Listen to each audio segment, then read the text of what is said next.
ఇల్లు కట్టుకోవాలంటే పునాది అనేది ఎంతో అవసరం. మరి విద్యార్థులకు గురువులు అనేవాళ్ళు పునాది లాంటి వాళ్ళు. మరి గట్టి పునాది వేస్తూ స్టూడెంట్స్ని ఎంతో ప్రయోజకులుగా తీర్చిదిద్దుతున్న చామగురి కృష్ణయ్య గారి గురించి ఇచ్చే వాళ్ళు మార్కెట్లో చాలా తక్కువ మంది ఉన్నారు. అసలు ఈ మార్కెట్ అనేది ఎలా ఉంటుంది? సో మీరు ఈ మార్కెట్ అనేది చాలా పెద్ద మార్కెట్. చాలామంది కూడా ఐఐటిలో బీటెక్ కంప్లీట్ అయిన విద్యార్థులు కూడా వాళ్ళు ఇంజనీరింగ్ మీద ఉద్యోగం చేయకుండా చాలామంది ఈ టీచింగ్ ఫ్యాషన్ తోటి ఐఐటి టీచరే చాలామంది సెటిల్ అయ్యారు. సో అంటే మనము సాటిస్ఫాక్షన్ కోసం చాలామంది బీటెక్ వదిలేసి కూడా, అంటే సాఫ్ట్వేర్ కంపెనీలో జాబ్ వదిలేసి కూడా ఐఐటి మీద, అంటే చాలా పెద్ద మార్కెట్. మీరు ఆల్ ఇండియా లెవెల్లో చూస్తే ల్యాక్స్ ఆఫ్ స్టూడెంట్స్ టీచింగ్ తీసుకుంటారు, అది కోచింగ్ తీసుకుంటా ఉన్నారు. మరి ల్యాక్స్ ఆఫ్ స్టూడెంట్కి కోచింగ్ ఇవ్వాలంటే హండ్రెడ్స్ ఆఫ్ టీచర్స్ అవసరం, థౌజండ్స్ ఆఫ్ టీచర్స్ అవసరం. కనుక పర్ఫెక్ట్ టీచింగ్ చేసే వాళ్ళకి అద్భుతమైన అవకాశం ఇక్కడ మనీతో పరంగా మనకి సాటిస్ఫాక్షన్ వస్తుంది. అంటే నా స్టూడెంట్స్ ఆల్ ఇండియాలో లెవెల్లో టాపర్స్ ఉన్నారు, ప్రపంచం మొత్తంలో ఎక్కడికి వెళ్ళి నా స్టూడెంట్స్ ఉంటారు.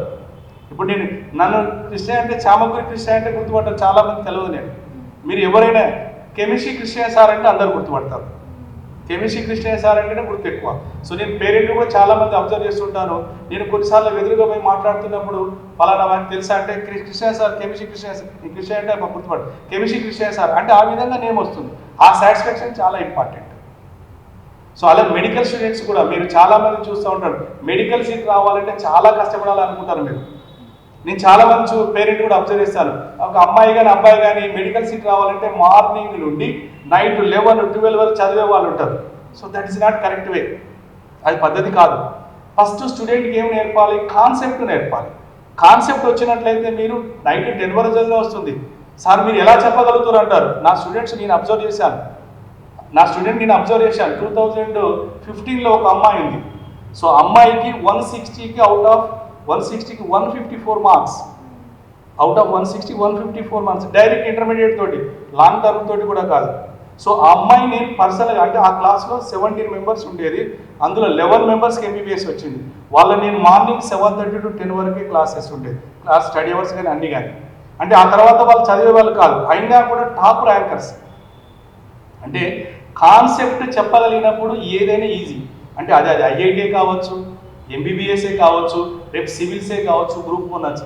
ఎవరైతే కాన్సెప్చువల్గా స్ట్రాంగ్గా ఉంటారో 100% వాళ్ళు జీవితంలో సక్సెస్ రేట్ వాళ్ళకి ఎక్కువగా ఉంటుంది. ఇప్పుడు ఇంజనీర్ అవ్వాలన్నా, నీటిలో మంచి ర్యాంక్ రావాలన్నా స్కూల్ స్టేజ్ నుంచే స్టూడెంట్స్కి ఫౌండేషన్ అనేది అవసరం అవుతుందా? చాలామంది ఇక్కడ ఫౌండేషన్ అనేది, అంటే నా దృష్టిలో చాలామంది బిజినెస్ కొంతమంది అనిపిస్తూ ఉంటుంది, కొంతమందికి ఏమో లైఫ్ యాంబిషన్ అవుతుంటుంది. సో నేను అనేది ఏంటంటే, ఇప్పుడు చాలామంది ఐఐటి కాన్సెప్ట్ అని చెప్తూ ఉంటారు, కానీ అది నిజమైన కాన్సెప్ట్ చెప్పారు. 8th చదువుతున్న పిల్లవాడికి ఏం చెప్తారంటే 9th క్లాస్లో ఉన్న సిలబస్ చెప్తారు, 9th చదువుతున్న పిల్లవాడికి 10th సిలబస్ చెప్తారు, 10th ఉన్న పిల్లవాడికి ఇంటర్మీడియట్ బేసిక్సే చెప్తారు. అది ఫౌండేషన్ అనబడదు. మీరు 8th చదువుతున్నప్పుడు 8th టాపిక్స్ ఉన్నాయి, మ్యాథ్స్ కానీ, ఫిజిక్స్ కానీ, కెమిస్ట్రీ కానీ, బయాలజీ కానీ. మీరు చాలామంది ఏం చేస్తారంటే వర్టికల్గా టీచ్ చేస్తారు. 8th వాడికి 9th, 9th వాడికి 10th, 10th వాడికి ఇంటర్మీడియట్. అది పద్ధతి కాదు. 8th వాడికి ఇట్లా హారిజాంటల్గా టీచ్ చేయండి. మీకున్న ఒక టాపిక్ ఉంది, ఒక టాపిక్ని హారిజాంటల్గా, అంటే ఒక ఆన్సర్ని ఎన్ని విధాలుగా రాబట్టవచ్చో స్టూడెంట్ని అన్ని విధాలుగా డెవలప్ చేయాలి. అది కాకుండా మనం బట్టించి ఇదే చెప్తున్నాం, ఈ ఫౌండేషన్ కరెక్ట్ కాదు. హారిజాంటల్గా స్టూడెంట్ అనలిటికల్ పవర్ గట్టిగా ఉంటే అది ర్యాంకు రావడానికి 100% మార్గమే. ఫౌండేషన్ అనేది ర్యాంక్ రావడానికి మార్గమే, కానీ అదొక ప్రాపర్ వేలో వెళ్ళాలి. ఫౌండేషన్ అంటే మళ్ళీ చెప్తా ఉన్నాను చాలా. ఫర్ ఎగ్జాంపుల్ మీకు నేను ఒకటి ఎగ్జాంపుల్ 10 - 2 అంటాను, ఆన్సర్ 8. 10 - 2 ఆన్సర్ 8. ఇంకో విధంగా చెప్పవచ్చు నేను, ఎట్లా 4 + 4 8 అని కూడా చెప్తాను. ఇంకో విధంగా చెప్పవచ్చు మనం, ఎలా చెప్తారు? 4 × 2, అలా కాకుండా 2 × 2 × 2 ఇలా. అంటే ఒక 8 అనే ఆన్సర్ని మల్టిప్లికేషన్ ద్వారా తేవాలి, తెలుగులో చెప్తే మనము గుణకారం అంటాం, డివిజన్ ద్వారా చెప్పాలి, ఎడిషన్ ద్వారా చెప్పాలి, సబ్స్ట్రాక్షన్. అంటే ఒక ఆన్సర్ని ఇన్ని వేలో కనెక్ట్ చెప్పగలిగితే ఎనలిటికల్ పవర్ వచ్చేస్తుంది. అలా కాకుండా నువ్వు 8 వచ్చింది తర్వాత 10 ఎట్లా వస్తుంది, ఇట్లా పోతే చదువు కాదు. స్టూడెంట్ని మనము అక్కడే 8th, 9th ఉన్న చాప్టర్స్లోనే హారిజాంటల్గా వాళ్ళ ఎనలైటికల్గా పెంచండి, అదే ఫౌండేషన్ అవుతుంది. అంటే నీకున్న ఎగ్జాంపుల్ ఉంది, ఆ ఎగ్జాంపుల్ చెప్పడం ఆన్సర్ కాదు. ప్రాబ్లంలో మనకి ఎక్సర్సైజ్ ఉంటుంది. ఎక్సర్సైజ్ చేయడం అనేది అది టీచింగ్ కాదు, ఎక్సర్సైజ్ చేయడం కాదు. ఆ ఎక్సర్సైజ్ స్టూడెంట్ ఓన్గా చేసేటట్టు నువ్వు చేయాలి. ఎక్సర్సైజ్ స్టూడెంట్ ఓన్గా చేయాలి, అది చదువు. అంటే దానికి సంబంధించిన కాన్సెప్ట్ను స్టూడెంట్ని డిఫరెంట్ వాళ్ళకి థింక్ చేయించగలిగితే ఆటోమేటిక్గా అది ఫౌండేషన్ అవుతుంది. వాడు ఎప్పుడైతే ఓన్గా చేయడం కలుగుతుందో వాడికి ఇన్నర్ ఫీలింగ్ ఎక్కువగా ఉంటుంది. 100% నేను చేయగలను కనుక నేను సక్సెస్ సాధిస్తానని చెప్పేసి అప్పుడు ఎప్పుడైతే ఆ మనసులో కాన్ఫిడెంట్ వస్తుందో ర్యాంక్స్ ఆటోమేటిక్ వస్తుంది. సో నా ఉద్దేశంలో ఫౌండేషన్ అవసరమే, కానీ బిజినెస్గా కాదు. ఫౌండేషన్ అవసరమే, బిజినెస్గా కాదు. ఎలా ఉండాలో ఫౌండేషన్ అంటే హారిజాంటల్గా చెప్పాను ఒక కాన్సెప్ట్. నేను చాలామంది చూస్తాను, ఒక స్టూడెంట్కి 20/5 అంటే ఆన్సర్ రాదు, 20/5 అంటే ఆన్సర్ రాదు, భయపడిపోతాం. కానీ అక్కడ ఏం చేయాలంటే ఫస్టే నువ్వు 8th 9th 10th 6th నుంచి ఏం చేయాలంటే ఎడిషన్ని, సబ్స్ట్రాక్షన్ని, మల్టిప్లికేషన్ని, ఓకే, డివిజన్ 4 ఒకే క్వశ్చన్లో వచ్చేటట్టు చూడండి. మీరు ఫస్ట్ ఏం చేస్తారు, డివిజన్ మాత్రం చెప్తున్నారు, ఎడిషన్ మాత్రం చెప్తున్నారు, సబ్స్ట్రాక్షన్ సబ్స్ట్రాక్షనే చెప్తున్నారు. ఓకే, కానీ ఇవన్నీ కలిపి ఒకేసారి చెప్పండి, ఒకే ప్రాబ్లం సాల్వ్ చేయండి. అట్లాంటి 10 ప్రాబ్లమ్ సాల్వ్ చేస్తే స్టూడెంట్ ఏం చేస్తాడు, కొత్త ఆన్సర్ కోసం వెతుకుతాడు, ఏదో వెతుకుతాడు. సో ఆ థింకింగ్ లెవెల్ పెంచాలి. ఆటోమేటిక్గా స్టూడెంట్ గొప్పవాడవుతాడు, క్వశ్చన్స్ వాడే వేస్తాడు, మనం వేయాల్సిన అవసరం లేదు. So that is the meaning of foundation. ఇప్పుడు స్టూడెంట్స్లో చూసుకుంటే అందరూ ఒకలా ఉండరు. కొందరు ఈజీగా క్యాచ్ చేస్తారు, మరి కొందరేమో చాలా స్లోగా నేర్చుకుంటారు. కొందరు నేర్చుకుంది కూడా మెమరీ పవర్ తక్కువ నుండి మర్చిపోతుంటారు. అలాంటి వాళ్ళని ఎలా డీల్ చేస్తారు మీరు? వాళ్ళని ఏ విధంగా మోటివేట్ చేస్తారు? ఇప్పుడు ఫస్ట్ అని నేను ఇప్పుడు చెప్పాను కదా, ఫస్ట్ చెప్పేటప్పుడు క్లాసులో వాడు బిలో యావరేజ్ అయినా ఎబో యావరేజ్ అయినా టీచింగ్ అనేది స్లోగా నెమ్మదిగా ప్రతి విషయాన్ని విడమర్చి ఎక్స్ప్లెయిన్ చేస్తూ వెళ్ళాలి. ఏదో చెప్పి నేను తెలుగులో చెప్తాను నీకు ఆ ఈ ఊ అట్లా చదువు చెప్పడం కాదు, ఆ ఈ ఇలా విడమర్చి చెప్తూ పోతే బిలో యావరేజ్ స్టూడెంట్కి అర్థమవుతుంది, ఎబో యావరేజ్ స్టూడెంట్కి అవుతుంది, ఇంకా సూపర్ స్టూడెంట్ కూడా అర్థమవుతుంది. కాకపోతే అప్పుడు టాపర్ ఏదైతే ఉందో వాడు ఫీల్ అవ్వచ్చు కొంత స్లో అవుతుందని. కానీ ఈ లెవెల్లో టీచింగ్ అయిన తర్వాత ఈ ఎబో యావరేజ్ స్టూడెంట్ వాడు కూడా టాపర్ స్టూడెంట్తో కాంపిటేట్ అవుతాడు. కనుక మనం చెప్పే టీచింగ్ ఎలా ఉండాలంటే ప్రతి వాడికి అర్థం అవ్వాలి. కొంతమంది నేను టీచ్ చేస్తున్నా, టాపర్ ఉంది, టాపర్ ఒక్కరే ఉంటారు. ఎక్కడైనా వెళ్ళండి మీరు, టాపర్స్ ఒక 10 to 5% కంటే ఎక్కువ ఉండదు. ఎక్కువ మంది 70 to 80% బిలో యావరేజే ఉంటారు. కానీ ఈ ఎక్కువ మందికి టీచ్ చేసేవాడు గొప్ప టీచర్ అయితే కానీ ఒక్కరిద్దరు టీచ్ చేసే వాళ్ళకి కాదు. ఈ average student, above average student నువ్వు ర్యాంక్ తెప్పి, that is the meaning of teaching. అంతేగాని నాకు చాలా సబ్జెక్ట్ వస్తుంది, నేను బోర్డుకే చెప్తాను, పిల్లవాడికి అర్థం పోని అట్లా చెప్పకూడదు. ఫస్ట్ నువ్వేం చేయాలి, స్టూడెంట్ లెవెల్కి వెళ్ళాలి. అంటే ఫస్ట్ నువ్వు స్టూడెంట్ని అర్థం చేసుకోవాలి, స్టూడెంట్ని చదవాలి. స్టూడెంట్ని చదివి వాని లెవెల్లో వెళ్ళి చదువు చెప్తే ఫస్ట్ ఎవరు కూడా చూడండి, మనకి ఇచ్చిన దేవుడు అందరికీ ఒకటే బ్రెయిన్ ఇచ్చాడు, ఒకరికి ఎక్కువ ఒకరికి తక్కువ ఇవ్వలేదు. ఫస్ట్ ర్యాంకర్ కింద ఇచ్చి చిన్న ర్యాంకర్ కాదు, అందరికి కూడా ఇచ్చారు. మనం యూటిలైజ్ చేసుకున్న దాన్ని బట్టి అంటే అది దేని మీద డిపెండ్ అవుతుంది. ఫస్ట్ గురువు పేరెంట్ మీద డిపెండ్ అవుతుంది. నెక్స్ట్ స్కూల్లో ఉన్న టీచర్ పైన. వీళ్ళిద్దరు కనుక ప్రాపర్గా గైడెన్స్ ఇవ్వగలిగితే స్టూడెంట్కి ఇష్టం వచ్చేటట్టు చెప్పాలి, కష్టపెడుతూ చదువు చెప్పదు. ఒకటే ఇష్టపడుతూ చదువు చెప్పాలి, వాడికి ఇష్టాన్ని పెంచాలి. అంతేగాని మనం వాడిని కష్టపెడుతూ చదువు చెప్తే వాడి ఇంట్రెస్ట్ రాదు, తెలివి కల వాడి కూడా ఇంట్రెస్ట్ పోతుంది. కనుక నేను చెప్పే నా సజెషన్ ఏంటంటే ఫస్ట్ స్టూడెంట్లో ఇంట్రెస్ట్ పెంచడం చాలా ఇంపార్టెంట్. యావరేజ్ కావచ్చు, అబవ్ యావరేజ్ కావచ్చు, ఇంకా సూపర్ స్టూడెంట్ కావచ్చు. అయితే టీచింగ్ చెప్పిన తర్వాత నేనేం చేస్తానంటే బిలో యావరేజ్ స్టూడెంట్కి మళ్ళీ ఒకసారి దగ్గర పిలుచుకొని, నాన్న ఇది కాదు, నువ్వు ఇది ప్రిపేర్ అవ్వు, ఇంతవరకు ప్రిపేర్ అవ్వు, నీకు ఎంతవరకు సాధ్యమో అంతే ప్రిపేర్ అవ్వు అంటాం. వాడు అప్పుడు కొంత ప్రిపేర్ అయిన తర్వాత నేను బర్డన్ పెంచుతూ పోతుంటా, ఆయన వాడు ఈజీగా తీసుకుంటాడు. కానీ ఫస్ట్ ఏం రాను బర్డన్ ఎక్కువ ఇస్తే వాడు చదవలేడు. మరి బాగా చదివేటోడు ఉండు కదా సార్, అదే చదువు చెప్పినప్పుడు కరెక్ట్. అప్పుడు నెక్స్ట్ టైం ఏం చేస్తే ఎక్స్ట్రా టైంలో వానికి ఎక్స్ట్రా వర్క్ ఇస్తాం. ఎందుకంటే వాడు ఫాస్ట్ చేసేస్తుండు కదా, వాడు ఎక్స్ట్రా వర్క్ ఇస్తాం. అంటే వాడిని సాటిస్ఫై చేస్తాం. బిలో యావరేజ్ చెప్పేటప్పుడు మాత్రం కాన్సెప్ట్ క్లారిటీ చెప్తూ యావరేజ్ అని కూడా పట్టుకురావాలి. ఆ తర్వాత వర్క్ చేయించేటప్పుడు మాత్రం డిఫరెన్స్ చూపించాలి. యావరేజ్ అని పైకి తీసుకురావాలి, గుడ్గా ఉన్నవాడిని ఇంకా పైకి తీసుకురావాలి. సో టీచింగ్లో అలా చేయగలిగితే అందరు స్టూడెంట్లు మంచి స్టూడెంట్స్ అవుతారు, అందరు టీచర్స్ మంచి టీచర్స్ అవుతారు. ఇప్పుడు కొంతమందిని చూసుకుంటే థియరీకి ఎక్కువ ఇంపార్టెన్స్ ఇస్తున్నారు కొన్ని స్కూల్స్, కాలేజెస్. అలాంటి స్టూడెంట్స్ ప్రాక్టికల్గా అప్లై చేసే విషయానికి వస్తే చేయలేకపోతున్నారు. వాళ్ళు ఏంటంటే మార్క్స్, నేము, ఫేము ఇవే చూసుకుంటున్నారు. అలాంటి స్కూల్స్, కాలేజెస్పై మీ స్పందన ఏంటి? సో మనం కాలేజీని స్కూల్ని నేను ఎవరిని క్రిటిసైజ్ చేయడం పద్ధతి కాదు. ఎందుకంటే ఒక్కొక్కరికి ప్రెషర్ ఉంటుంది. మీరు అన్నట్టు ఏంటంటే కొన్ని స్కూళ్ళల్లో ఏమంటారంటే నీకు ఈ సిలబస్ ఇచ్చాను, ఈ టైంలో కంప్లీట్ చేయని టీచర్ మీద ప్రెషర్ చేస్తారు. సో అలాంటి సందర్భాల్లో టీచర్ చేయాల్సి వస్తుంది. సో అక్కడ అతను తప్పు కాదు. అక్కడ టైం బౌండ్ ఉన్నప్పుడు దాన్ని కంప్లీట్ చేయాలి. అలా కాకుండా ఎలా ఉండాలంటే ఫస్ట్ మనము టీచర్ ఫ్రీ టైం ఇవ్వాలి. సార్ మీరు చదువు చెప్పడం అనేది ఎలా ఉండాలంటే పిల్లవాడికి అర్థమైందే చదువు చెప్పండి. అర్థం కాకుండా టైం బౌండ్ పెట్టుకొని కంప్లీట్ చేస్తాం, అది నో యూస్. ఒక 1 అవర్ చెప్పాలి, మీరు 1 అవర్ కంప్లీట్ చేయండి, టీచర్ చేయగలడు. కానీ అది అర్థమవుతుందో అర్థం కావట్లేదు తర్వాత మ్యాటర్. కానీ నా ఉద్దేశం ఎలా ఉండాలంటే టైం బౌండ్ కాదు.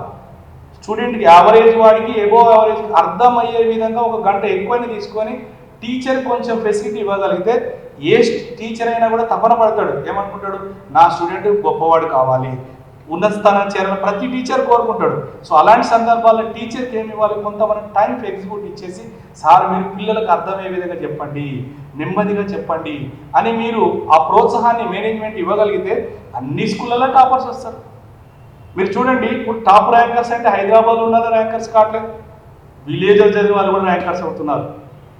హైదరాబాద్లో ఉన్న వాళ్ళే ర్యాంకర్స్ కావట్లేదు, విలేజ్లో ఉన్న వాళ్ళు కూడా ర్యాంకర్స్ అవుతున్నారు. అంటే అర్థమైంది, బ్రెయిన్ అందరికీ ఉంది. అంటే వాళ్ళ బ్రెయిన్ను మనము ఎనలైటికల్గా పెంచాలి. అంటే ఇప్పుడు టీచింగ్ చెప్పాను కదా మేడం, టీచింగ్ అంటే హరిబరిగా కాదు, ఎనలైటికల్గా. అంటే కొంతమంది మీరు ఎగ్జామ్సే ప్రామాణికానికి కాదు, చెప్పింది ఫస్ట్ అర్థమైతే ఆ ఎగ్జామ్స్ ఏదైనా ఈజీగా రాస్తాం. చెప్పింది అర్థమైతే ఎగ్జామ్ ఈజీగా రాస్తాం. మనం చెప్పడమే అర్థం సగం చెప్పినప్పుడు వాళ్ళు ఎగ్జామ్ రాయమంటే వాడికి ఎలాగో టెన్షన్, తెలివి కలవాడే, కానీ ఎగ్జామ్ అంటే టెన్షన్, ఎగ్జామ్ అంటే భయం. సో దీంతో ఏమైతుందంటే వెనకబడిపోతూ ఉంటాం. అలా కాకుండా ఎగ్జామ్ అనేది ఎగ్జామ్గానే రాయాలి. అంటే ఫస్ట్ నువ్వు ఎనలైటికల్ అర్థం చేసుకుంటే ఎగ్జామ్ అనేది నథింగ్.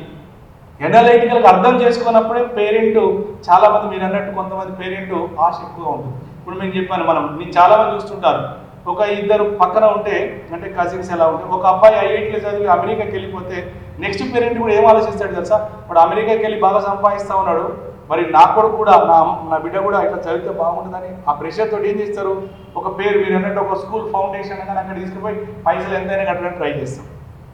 కానీ అక్కడ జరిగేది మనం అబ్జర్వ్ చేస్తున్నామా, చేయలేకపోతున్నాం. యాజ్ ఏ పేరెంట్ నువ్వు చేయలేకపోతున్నావు. వాళ్ళు ఏమి ఇస్తున్నారు, ఇగో ఈ టైంలో ఇది అయిపోతుంది, బుక్స్ ఇస్తా ఉన్నావు, రాస్తున్నావు. నువ్వు రాగానే ఇంటికి రాగా ఏం చేస్తున్నావు, నానా మరి ఆ బుక్ మీ మేడం ఇది ఇచ్చింది, మీ సార్ ఇచ్చింది, అది చేస్తున్నావు అని అడుగుతున్నావు. కానీ నీకు అది అర్థమైందా, అర్థం కాలేదని ఎవరు అడగట్లే, మనం ఫీల్ అయిపోతున్నాం. పేరెంట్ ఫీల్ అయిపోతున్నాడు. ఎందుకు అంటే నేను అర్థమైంది, అర్థం కాకపోతే పక్క వాళ్ళు ఏమనుకుంటారో. మనం చాలామంది పేరెంట్ అదే, పక్క వాళ్ళ గురించి ఆలోచించద్దండి, నీ కిడ్డు గురించి నువ్వు ఆలోచించు. పక్క వాళ్ళతో మనకెందుకు, అందరు గొప్ప వాళ్ళు కాదు కదా. మరి నీ కిడ్ని గొప్పవాన్ని చేయాలంటే వాళ్ళని పాజిటివ్ వేలో తీసుకురావాలి, నువ్వు ఎప్పుడు కూడా నెగిటివ్ వేలో తీసుకురావద్దు. ఫస్ట్ ఎగ్జామ్ అనేది ఎగ్జామే, తప్పదు. కానీ ఎగ్జామ్ కోసమే చదవద్దు. ఎనలైటికల్గా అంటే నాలెడ్జ్ కోసం చదవండి. నాలెడ్జ్ కోసం చదివిన వాళ్ళు ఏదో ఒక రంగంలో సక్సెస్ అవుతారు. నాలెడ్జే ఇంపార్టెంట్, ఎగ్జామ్ ప్రామాణికం కాదు. ఇప్పుడు కోవిడ్ తర్వాత చూసుకుంటే ఇప్పుడు మొత్తం ఆన్లైన్ క్లాసెస్ అయ్యాయి. అసలు ఈ ఆన్లైన్ క్లాసెస్ అనేది పిల్లలపై ఎలా ఎఫెక్ట్ చూపిస్తుంది? సో మ్యాక్సిమం మేడం అంటే ఇప్పుడు మీరు ఉన్నటువంటి చాలామంది నేను ఎనాలిసిస్ చూస్తూనే ఉంటాను. ఈ ఎనాలిసిస్ చూసినప్పుడు ఆన్లైన్ క్లాసెస్ అనేది అంత ఎఫెక్టివ్గా రన్ అవుతుంది. నేను కూడా 1 ఇయర్ నుంచి ప్రాక్టికల్గా ఆన్లైన్ క్లాస్ చెప్తా ఉన్నాను. నేను బోర్డు మీద చెప్పినప్పుడు ఉన్నటువంటి రెస్పాన్స్ ఆన్లైన్ క్లాసులో రావట్లేదు. నేను ఫ్రాంక్లీగా చెప్తా ఉన్నా, కొంతమంది స్టూడెంట్ ఫీల్ అవుతుంటారు. కానీ వాళ్ళ పేరెంట్ ఏం చేస్తాడంటే, పేరెంట్ అరే ఈ క్లాస్ స్టార్ట్ అవుతుంది కదా అని చెప్పిన తర్వాత స్టూడెంట్ ఏం చేస్తున్నాడు, వానికి ఉన్నటువంటి అవైలబిలిటీ ప్రకారం క్లాసు ఆన్లైన్కి వస్తున్నాడు. ఒక యాప్, జూమ్ యాప్, మనం మీట్ గూగుల్ ద్వారా ఏదో ద్వారా చెప్తాం కదా, సిస్టంలో వాళ్ళ కరెక్ట్గా ఆన్ అవుతాడు. ఇక్కడ చెప్పే టీచర్ కూడా ఏమైనా ప్రజెన్స్లో కనబడతాడు. కానీ అతను స్టూడెంట్ ఏం చేస్తూ ఉంటాడు, ఇంకా వేరే పక్కన సిస్టాన్ని ఓపెన్ చేసి యూట్యూబ్ చూడడము, ఫేస్బుక్ చూడడము, ఫ్రెండ్స్తో చాటింగ్ చేయడం. చాలామంది స్టూడెంట్ ఫీల్ అవుతారు, నాకు తెలిసింది. కానీ నేను ప్రాక్టికల్ అబ్జర్వేషన్ నేను చాలామంది వార్నింగ్ కూడా ఇచ్చాను. So that is not correct way. అంటే నువ్వు ఇప్పుడు పేరెంట్ ఏమనుకుంటున్నాడంటే, అరే మా అబ్బాయి క్లాస్లోనే ఉన్నాడు కదా అనుకుంటాను. కానీ వాడు ఉన్నది క్లాసులో కాదు, ఫిజికల్గా ఉన్నాడు. కానీ మెంటల్గా ఎక్కడ ఉన్నాడు, యూట్యూబ్లో ఉన్నాడు, ఫేస్బుక్లో ఉన్నాడు, ఫ్రెండ్స్ తోటి వాటి చాటింగ్లో ఉన్నాడు. అలాంటప్పుడు అది క్లాస్ వాడు తెలివికలోడని ఎలా అర్థమవుతుంది? సో ఆ కంట్రోలింగ్ పవర్ మనకు రాదు. కనుక పేరెంట్ నేను చెప్పేది, ఒకవేళ తప్పదు, ఆన్లైన్ తప్పట్లేదు, మరి తప్పనప్పుడు మరి మనం ఎస్కేప్ చేయడానికి కుదరదు కదా. మరి ఏం చేయాలి అంటే, యాజ్ ఏ పేరెంట్గా ఎవరైతే గార్డియన్ ఇంటికాడ ఉంటారో వాళ్ళు అప్పుడప్పుడు వచ్చి చెక్ చేస్తూ ఉండాలి.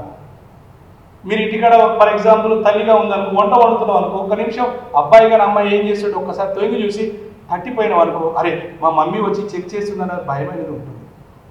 అలా ఇవన్నీ చెక్ చేయాలి, అదొక రాంగ్. ఈ రోజుల్లో మనకు విలేజ్లో చాలా మంది పేరెంట్స్ ఉన్నారు, వాళ్ళకి ఇంటర్నెట్ ప్రాబ్లం చాలా మంది. ఇంటర్నెట్ ఉంది కానీ స్పీడ్ రాదు, కొన్ని తర్వాత సర్వీస్ ప్రాబ్లమ్స్ ఉన్నాయి, దానివల్ల కూడా వాళ్ళ క్లాస్. ఇప్పుడు మీరు ఫర్ ఎగ్జాంపుల్ ఇంటర్మీడియట్ కానీ 10th కానీ 9th కానీ మ్యాథ్స్ కానీ ఫిజిక్స్ కానీ కెమిస్ట్రీ కానీ కనెక్టివిటీ లేకపోతే నెక్స్ట్ క్లాస్ అర్థం కాదు. కనుక కనెక్టివిటీ మిస్ అయితే ఇబ్బందిగా. అంటే సర్వీస్ ప్రాబ్లం వచ్చినా నీకు ప్రాబ్లమే, మొబైల్ ప్రాబ్లం వచ్చినా నీకు ప్రాబ్లం, సిస్టమ్ ప్రాబ్లం వచ్చిన ప్రాబ్లం. అంటే ఇంటర్నెట్ ప్రాబ్లం ఉంది కనుక అది కూడా చాలా ప్రాబ్లం అవుతుంది. చాలామంది ఈ రోజుల్లో మీరు చూస్తూ ఉంటారు, ఎక్కువ బిజినెస్ మొబైల్ బిజినెస్ ఎక్కువైంది కరోనా ఎఫెక్ట్లో. ఎందుకంటే ప్రతి పేరెంట్ ఎవరైనా రిక్షా దిక్కేటోడు కావచ్చు, రైతు కావచ్చు, చిన్న చిన్న ప్రైవేట్ ఎంప్లాయీస్ కావచ్చు, ఎవరు ఏం చేస్తున్నారు, అరే మా పిల్లవాళ్ళు వెనకబడవద్దు, వేరే పిల్లవాళ్ళు ఆన్లైన్లో వింటున్నారు కనుక దానికోసం మనం ఏదో ఒకటి కొనిస్తున్నాం. మరి ఆ డబ్బులు ఒక రిక్షా దొక్కేవాడు ఒక మంత్లీ 40,000 ప్రత్యేకంగా ఇన్వెస్ట్ చేయాలంటే చాలా కష్టం, చాలా అంటే చాలా కష్టం. అయినా కూడా వాళ్ళు కొనుక్కొచ్చి ఇస్తూ ఉన్నారు, అంటే అందరూ కొనలేరుగా. మరి అంటే ఇందులో మనం ఆన్లైన్ అనేది 100% ఇవ్వలేకపోతా ఉన్నాం. మనం అబ్జర్వ్ చేసిన 50% కూడా యూటిలైజ్ చేసుకోవట్లేదు. మీరు ఇప్పుడు ఫర్ ఎగ్జాంపుల్ ప్రైవేట్లో చదివే పిల్లలు అంటే కొంతమంది ప్రైవేట్లో చదివే పిల్లలు కూడా 100% యూజ్ చేసుకోవట్లేదు. మ్యాక్సిమం అంటే 50, మ్యాక్సిమం నేను అబ్జర్వ్ చేసిన, ఎందుకంటే నేను క్లాస్ తీసుకుంటా ఉంటాను కనుక 50% యూజ్ చేసుకుంటాను. ఇక గవర్నమెంట్ సిస్టంలో అయితే టీవీల ద్వారా వినే వాళ్ళు వింటా ఉన్నారు, లేదు చాలామందికి లాసే, తప్పదు. కానీ ఆన్లైన్ అనేది 100% సక్సెస్ కాదు కదా, 50% కూడా సక్సెస్ లేదు నా దృష్టిలో. ఇది నా పర్సనల్, మిమ్మల్ని ఎవరితో కాదు, నా పర్సనల్ 50% కూడా సక్సెస్ రేట్ లేదు. ఇది మెయిన్. మళ్ళీ ఇప్పుడు చూసుకున్నట్టయితే కోవిడ్ కేసెస్ ఎక్కువ అవుతున్నాయని అసలు ఎగ్జామ్స్ లేకుండానే పిల్లల్ని నెక్స్ట్ క్లాస్కి ప్రమోట్ చేస్తున్నారు. దీని ప్రభావం ఎలా ఉంటుంది స్టూడెంట్స్ పైన?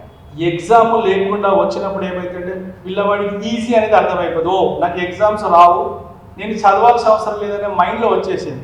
నేను బెస్ట్ ఎగ్జాంపుల్, నేను మా ఇంటికాడ అబ్జర్వ్ చేస్తాను, మాకు స్కూల్ కూడా ఉంది. నా కొడుకు కూడా 10th క్లాస్, ప్రజెంట్ నా కొడుకు కూడా 10th క్లాస్. వాడు 9th క్లాస్ వరకు బాగా క్లాస్కి వెళ్ళేది.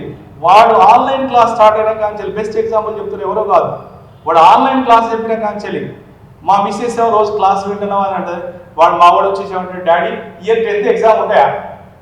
వాడి క్వశ్చన్ ఎప్పుడు జూన్ నుంచి మొదలైంది. అంటే వాడు 10th చదవాలన్న ఆలోచన ఎక్కడ ఉంది? నేను యాజ్ ఏ టీచర్ నేను 1000 మందికి టీచ్ చేశా, 1000 ర్యాంకులు తెప్పించాను. కానీ నా కొడుకు విషయంలో నేను ఏం చేస్తాను? నేను యాజ్ ఏ పేరెంట్గా నేను కంపల్సరీ, అంటే నా కొడుకే ఆ విధంగా ఉండంటే మరి మిగతా వాళ్ళ అభిప్రాయం ఎలా ఉంటుంది? అంటే వాడికి నెగిటివ్ వచ్చేస్తుందా, ఎగ్జామ్ ఉండవులే చదవాలి.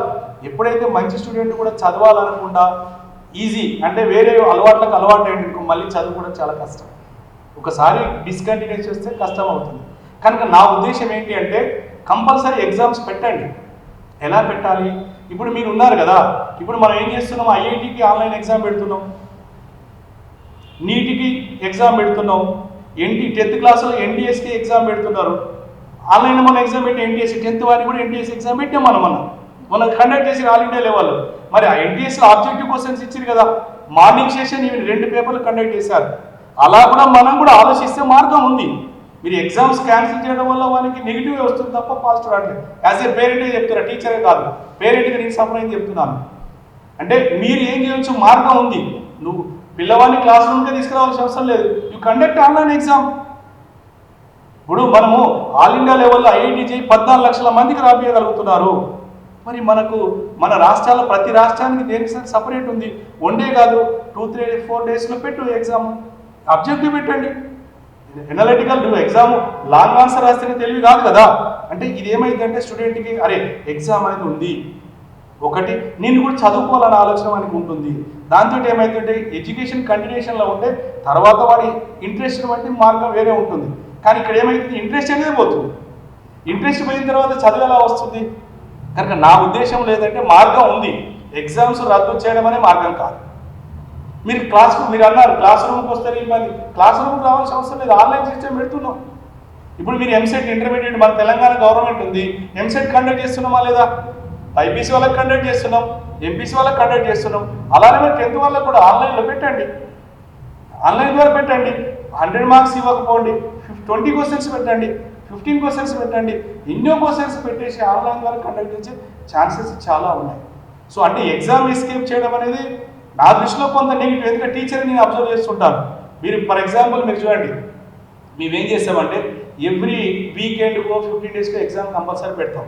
వాడు ఎగ్జామ్ ఉందనగానే ఏం చేస్తాడంటే అలర్ట్ అవుతాం, అరే కంపల్సరీ ఎగ్జామ్ ఉంది కదా, దానికోసం అన్నా 5 డేస్లో 2 డేస్ అనేది చదువుతాడు. 15 డేస్కి ఎగ్జామ్ పెట్టిండు అనుకో 15 డేస్ 2 డేస్ చదువుతాడు. 1 మంత్ నేను ఎగ్జామ్ పెట్టిండు అనుకో అదే 2 డేస్ చదువుతాడు. తేడా లేదు. 1 వీక్లో 2 డేస్ చదివిన దానికి 15 డేస్లో 2 డేస్ చదవడానికి 1 మంత్లో 2 డేస్ చదివి చాలా తేడా ఉంది. అంటే కంటిన్యూషన్ ఉండాలంటే మనం అప్పుడప్పుడు ఎగ్జామ్స్ పెడుతూ ఉంటాం. అంటే దాని ద్వారా మార్కులు వస్తాయా అది కాదు అక్కడ ముఖ్యం. అంటే స్టూడెంట్ నాలెడ్జ్ని ఎనాలిసిస్ చేయడానికి యూజ్.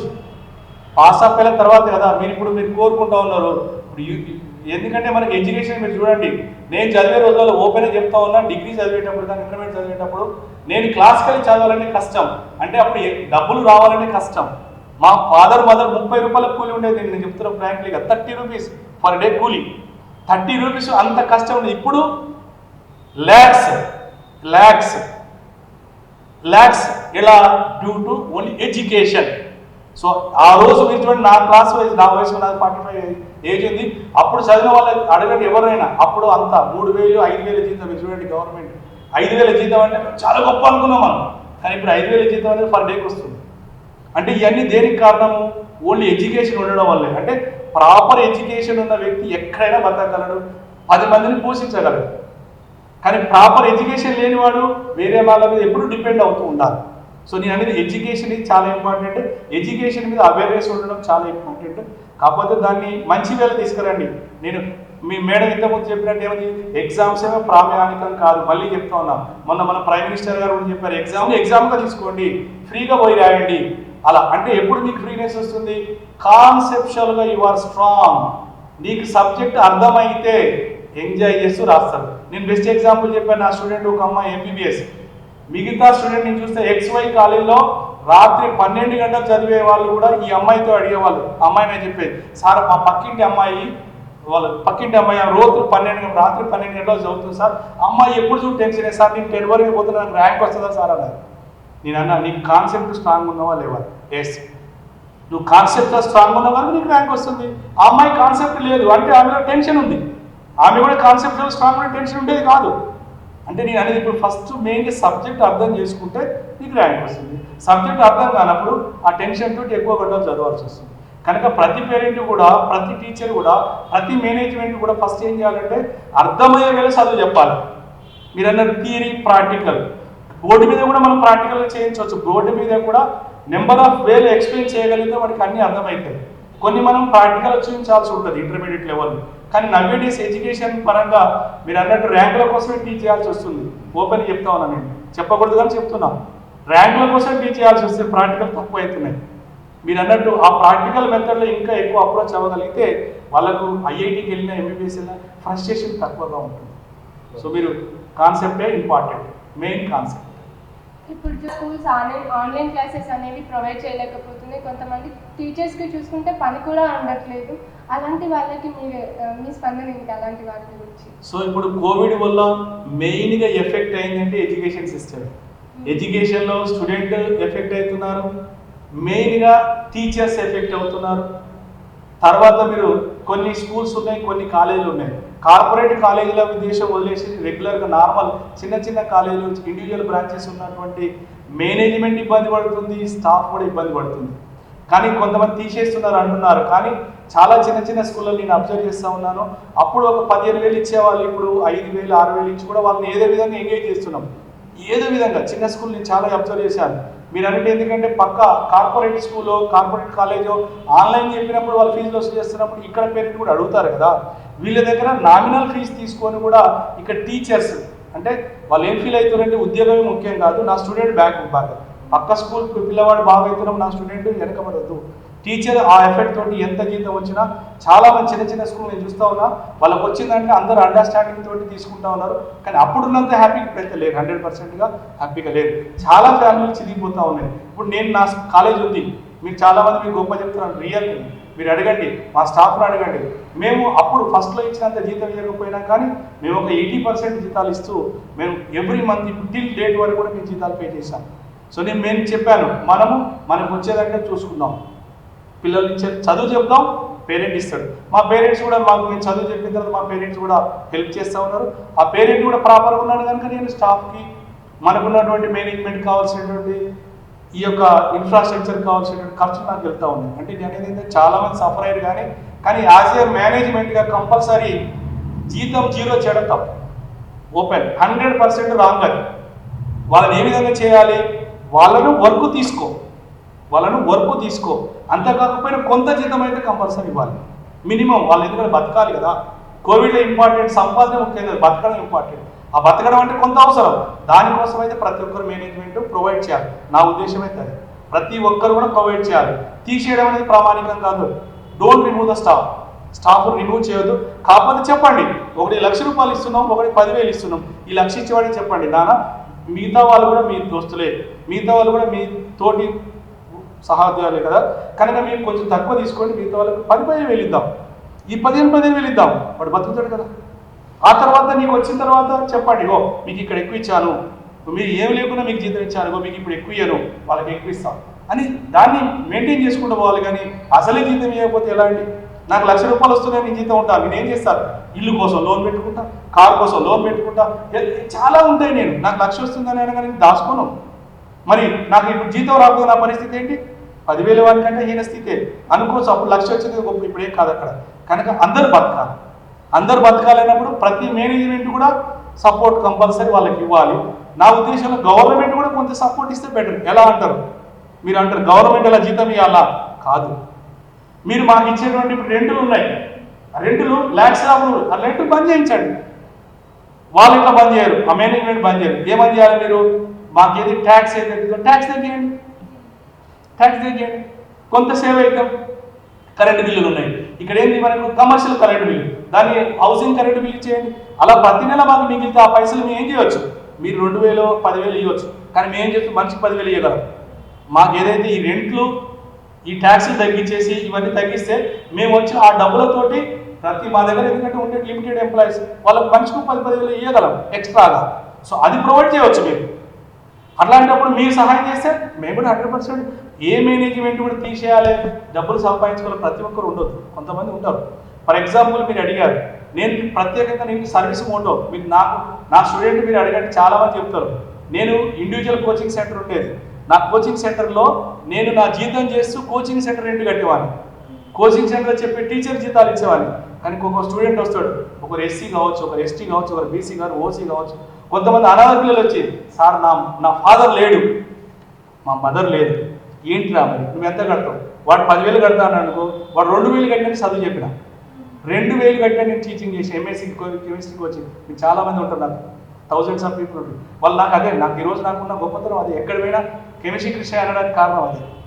కేసీపీ అంటే ప్రతి స్టూడెంట్ చెప్తారు, మీరు నా స్టూడెంట్ చాలామంది ఉంటారు, మీరు కనుక్కోవచ్చు. అలా అంటే హెల్ప్ చేశాను, వాళ్ళందరికీ చెప్తాను. నాకు దేవుడు జ్ఞానం ఇచ్చాడు, నేను ఐఐటీ చేసి నాకు డబ్బులు వస్తున్నాయి, అవి చాలు నాకు. కానీ మీరు బతకాలరా, మీరు బతుకుతున్నారంటే మీరు రేపు ప్రయోజకులు అయ్యింటే పేద విద్యార్థులు హెల్ప్ చేయమంటాం. మీరు నా స్టూడెంట్ అడగండి. ఇప్పుడు నేను కొంతమంది లాస్ట్ ఇయర్ ఒక 2 ఐఐటి స్టూడెంట్స్ ఉన్నారు. ఒక ఎస్టీ అబ్బాయి ఉండే, ఇది కలవకుర్తి తండా, ఒక అబ్బాయి పేరొద్దు, అతను రూర్కీలో ఐఐటి అయిపోయింది, ఉద్యోగం వచ్చింది. వాడు మొన్న వచ్చిన తర్వాత వాళ్ళ ఫాదర్ ఏం తెలుసా, లిటరల్గా మెకానిక్ బోరు మన మెకానిక్. ఆ రోజు వాడు తిండి లేదు, వాళ్ళ ఫాదర్ ఎవరు అందులో వాడు వచ్చాడు, సార్ నేను ఇట్లా చదువుకోవాలనుకుంటున్నాను, ఏం చేద్దాం అన్న, నా ఫీజు కొంత ₹10 ఉండే, మరి ఏమి అన్న, నేను ₹5 కడతాను పోనీ అని చెప్పి. ఇప్పుడు ₹5 కూడా కట్టలేదు, వాడు ఎంత కడితే తీసుకున్నా. వాడు ఇప్పటికి ఫస్ట్ ఉద్యోగం రాగానే, సార్ మీరే నాకు దేవుడు అన్నాడు. నేను కాదా, నేను దేవుడిని, మీ అమ్మా నాన్న దేవుడు, నిన్ను చదివిస్తారు చూడ, మీ అమ్మా నాన్న దేవుడు అన్న. వాళ్ళని గుర్తుపెట్టుకో, నువ్వు సంపాదిస్తున్నావు, వాళ్ళకి సేవ చేయమన్నా. అంటే నేను కొంతమందికి టీచింగ్లో నాకు ఎందుకు సంతృప్తి అవుతుందంటే, నేను కొంత డబ్బులు సంపాదిస్తున్నా, తప్పేం లేదు, నేను కూడా పొట్ట ఉంది కనుక సంపాదిస్తున్నా. అయినా కూడా నేను చాలామందికి ప్రేరేప్ చేస్తాను. చాలామంది స్టూడెంట్ చెప్తా, ఇప్పుడు నేను చెప్పిన ఎంబీబీఎస్ స్టూడెంట్ చెప్తా, మీరు వ్యాపార దృక్పథమే కాదు, కొంత సేవ దృక్పథం, డబ్బు ఉంటే తీసుకోండి, లేని వాళ్ళు మాత్రం పీడించొద్దని నేను చాలామంది చెప్తూ ఉంటాను. నా గైడెన్స్ అదే. మీరు ఏం సార్ మీరు ఇలా చెప్తున్నారు, ఇంత జీతం తీసుకున్నారు మీరు అనొచ్చు. మీరు ఎగ్జాంపుల్ మాది ఎక్సెల్ స్కూల్ కూడా ఉంది నాకు, 1 to 10 మా స్కూల్లో 300 మెంబర్స్ 280 to 300 మెంబర్స్ ఉంటారు. అందులో లిటరల్గా 18 మంది ఆర్ఫన్స్, ఇప్పటికి కూడా 18 మంది అనాథలు చదువుతున్నారు నా స్కూల్లో. 18 మంది అనాథలు. నేను ఎవరికైనా చెప్తాను, మీరు ఎవరండి, నా స్కూల్ ఫీజు గవర్నమెంట్ డిసైడ్ చేసిన ఫీజు కంటే ఒక 1000 రూపీస్ తక్కువ ఉంటుంది, కానీ ఎక్కువ తీసుకోండి. మళ్ళీ అందులో టీచర్స్ కూడా అందరూ బీఈడి పీజీ కంప్లీటెడ్ టీచర్సే. మీరు టీచర్ తగ్గిస్తారా? లేదు. నేను అందరికీ ఎరికే, నా మోటో అది. నేను ఇక్కడ కాలేజీలో నాకు అన్నం సరిపోయిన డబ్బులు వస్తున్నాయి, కానీ స్కూల్లో మాత్రము సేవా దృక్పథమే నాకు ఎక్కువ. ఎందుకంటే నేను విలేజ్ బ్యాక్గ్రౌండ్ నుంచి వచ్చాను. నేను ఈ స్థానానికి రావడానికి కారణం నాకు ఎడ్యుకేషన్. కనుక ప్రతి పేద విద్యార్థి కూడా ఎడ్యుకేషన్ ఉండాలనే ఉద్దేశంతో మినిమం ఫీజులతో రన్ అవుతుంది. అందులో 18 మంది ఆర్ఫన్స్, అనాథలు, డొనేషన్ ద్వారా చదివే వాళ్ళు చాలామంది ఉన్నారు. సో అది నా మోటో. అంటే నేను నా పర్సనల్గా చేస్తూ ఉంటాను, స్కూల్ పర్సన్ కూడా ఉంటుంది. అంటే రేపు డబ్బే ముఖ్యం కాదు, రేపు పేరే ముఖ్యం. టీచర్ అంటే గొప్పవాడు. ఎందుకంటే టీచర్ని ఎందుకు ప్రే చేస్తారంటే రీజన్ అదే. నేను ఎప్పుడు కూడా వాళ్ళని ఎడ్యుకేట్ చేస్తూ ఉంటాను. ఎగ్జామ్ గురించి భయపడొద్దురా, జీవితంలో పైకి రావాలి, కష్టపడాలి. పేరెంట్ నేను ఏం చెప్పినా ఇప్పుడు కూడా మీకు అందరికీ చెప్తా ఉన్నా, స్టూడెంట్ ఎవరైనా వినేటోళ్ళు ఉంటే ఫస్ట్ మీరు సంపాదించి ఏదైనా పేరెంట్ను సంతృప్తిగా చూసుకోవడం మెయిన్. తల్లిదండ్రులను చూసుకున్నవాడే గొప్పవాడు. ఎంత సంపాదించిన గొప్పవాడు కాదు, తల్లిదండ్రులను మంచిగా చూసుకున్నవాడే గొప్పవాడు. సో ఎడ్యుకేషన్ ద్వారా నేను నేర్చుకున్నది. ఇప్పుడు ఎంపీసీ తీసుకున్న వాళ్ళకి ఐఐటి ఒకటే మార్గం అని చాలామంది అనుకుంటారు. ఒకవేళ ఐఐటీలో సీట్ రాకపోతే ఇంకా వేరే ఆప్షన్స్ అనేవి ఎలా ఉంటాయి? సో చాలామందికి అది కూడా చాలా ఇంపార్టెంట్. సరే, ఇప్పుడు మనం ఐఐటి గురించి అంత గొప్పగా చెప్పాం కనుక ప్రతి పేరెంట్ కూడా ఏం ఆలోచిస్తారు, నా కిడ్ ఐఐటిలో బీటెక్ కంప్లీట్ అవ్వాలి అనుకుంటాడు. అయితే మనకు ఆల్ ఇండియా లెవెల్లో ఉన్నటువంటి సీట్స్ 11,000 అరౌండ్ ఉన్నాయి. మరి ఆల్ ఇండియా లెవెల్లో రాసే వాళ్ళు 14 లక్షల మంది ఉన్నారు, 14 lakhs మెంబర్స్. అంటే అందరికీ ఐఐటి సీట్స్ రావు.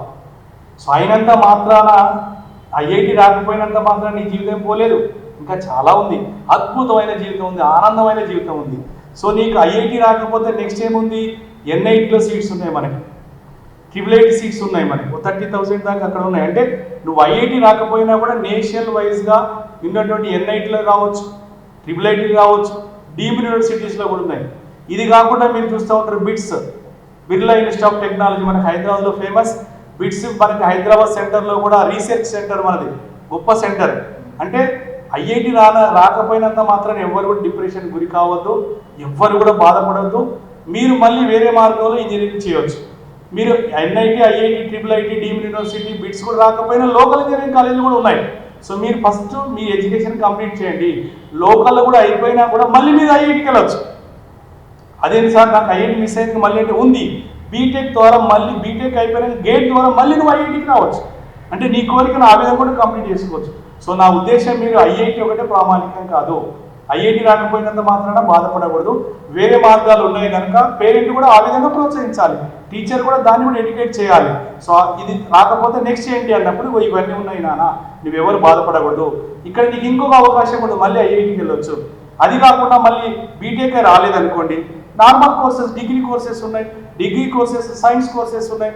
సైన్స్ కోర్సెస్ వెళ్ళిన తర్వాత నీకు డిఫరెంట్ ఫీల్డ్లు ఉన్నాయి, చాలా ఫీల్డ్లు ఉన్నాయి. ఒకటి ఇంజనీరింగ్ ఒకటే ఫీల్డ్ కాదు కదా, వేరే కోర్స్ ఉన్నాయి, లైఫ్ సైన్సెస్ ఉన్నాయి.